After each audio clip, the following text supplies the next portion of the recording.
Hey guys, Coach Olney here. I am the esports head coach for Ottawa University, and today I'm going to be talking about what I look for in a recruit.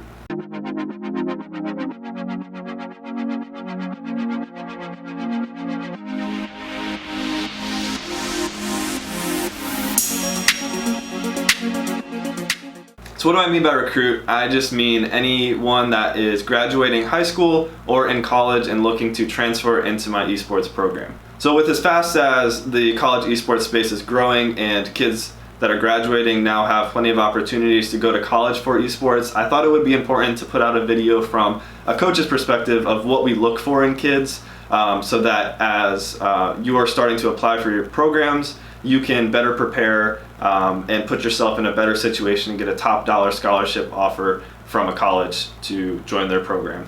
And to give myself a little credibility here, I'll show you that these are all applications I've gotten to join my program in the fall. So I have a fair bit of experience with working with these kids now to really compact what I've learned and put it into this video. So the first thing I look for is effort. And this typically starts with your application. I will post in the background here some of the questions that we ask in our application to our program. Obviously every school is going to do it a little bit different. Some don't have applications like this, some do. But the most important thing is to absolutely take your time on this application, because this is your first impression to the new coach or director or whoever is going to end up receiving this application. You need to fill this out thoroughly, correctly, punctuate. You need to take your time on this, because this application is what separates you from everyone else applying in the program and could literally mean the difference of tens of thousands of dollars in scholarship money that you receive based off of your first impression. It's also worth noting that in this application, at some point, depending on what questions they ask, you need to make sure that you're selling yourself. The person that's going to end up reviewing this application needs to get a sense of who you are and how you would fit into their program. So things like tournament wins, YouTube channels, streaming, how long you've been making content are all very important to selling yourself in this initial application. It's literally your resume. Your application's your resume. So make sure that you're selling yourself. So the next thing I look for is drive.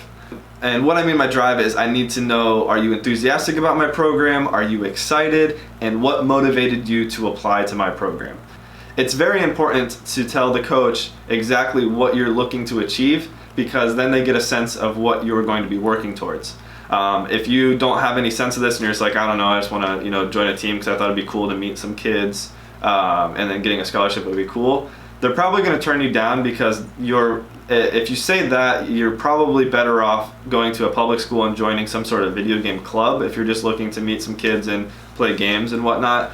Really what I'm looking for is a kid who's very passionate about either trying to become a professional esports athlete or trying to make a part-time or full-time living off of gaming. That drive is very important, because it's going to show how hard you're going to work in my program to not only build yourself as a gamer, but build our program. And that leads into the next thing I look for, which is what your ultimate goal in esports is. At the end of your 4 years that you've been here, what do you want to say you've accomplished going forward after graduation? Again, that's very important to paint the picture for yourself and for the coach and director and staff of how you're going to fit into this program and what you're going to help them accomplish in your 4 years there. They're going to be putting a lot of money into you in the sense of scholarship money, and they want to know what they're going to get back out of that. And the final thing that's really, really important that I look for is, are you a leader? My program's pretty new, as well as almost every single other school that has an esports program, and every single year as more and more schools add esports programs, it's going to be very important to set yourself apart as a leader. And that's because what we're looking for in our first classes and waves of college esports athletes is kids who are going to help grow this program, grow the team, and as the program builds, kids who are going to help lead it their sophomore, junior, senior year. We need kids that are going to push our programs forward, and that directly relates to your leadership skills. So the next thing I look for is skill.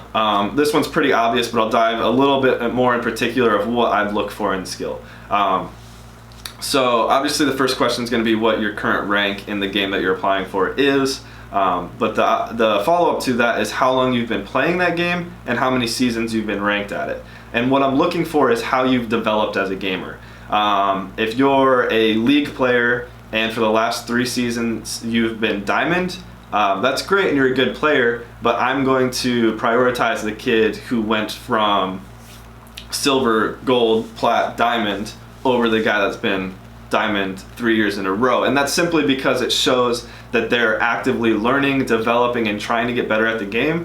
Whereas if you've been stuck in the same elo for 3 years, I don't get the sense that you're trying to push the boundaries of your skill and trying to grow. It sort of seems like you've plateaued at that current rank. And while I would still like to have you on my team, I'm going to want the kid who's going to grow in my program and potentially have the ability to continue scaling and try to go pro at the end of his 4 years. So work on your accounts, grow them, and be active.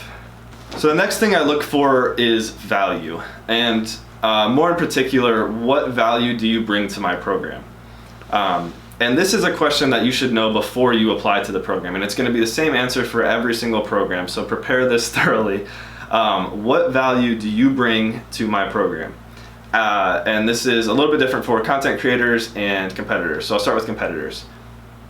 What value do you bring to my team? What skills do you have that no one else on the team has? And how do you benefit my team?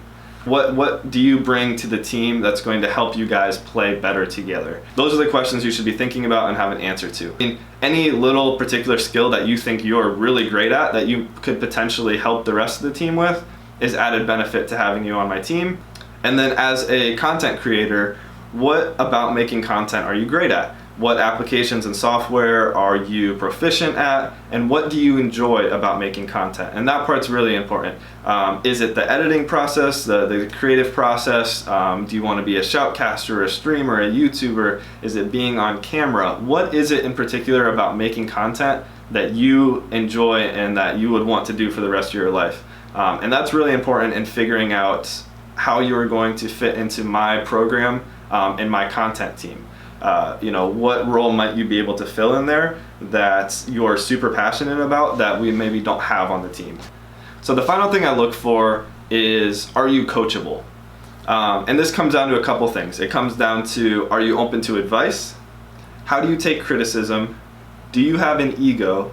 And are you going to be toxic or helpful? So being coachable is extremely important, and this one also goes back to how I mentioned all of our programs are really new, and as these first and second classes of college esports athletes come, we need those players to help be a little more malleable, I guess. You're gonna need to be more flexible with how everyone's fitting into the team and role, and year after year as we add more kids to this program, how your role is going to change and fit into that, and are you going to be open to that?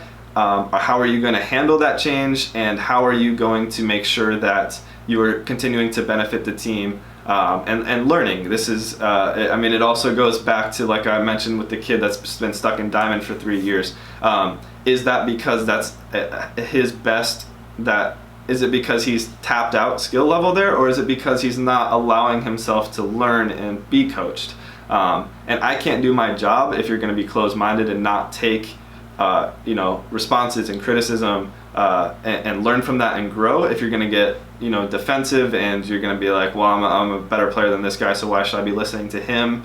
That sort of attitude I don't want on my team. I don't want you to spread that sort of that toxicity, and I just won't tolerate it. So I want to know that you are going to be coachable.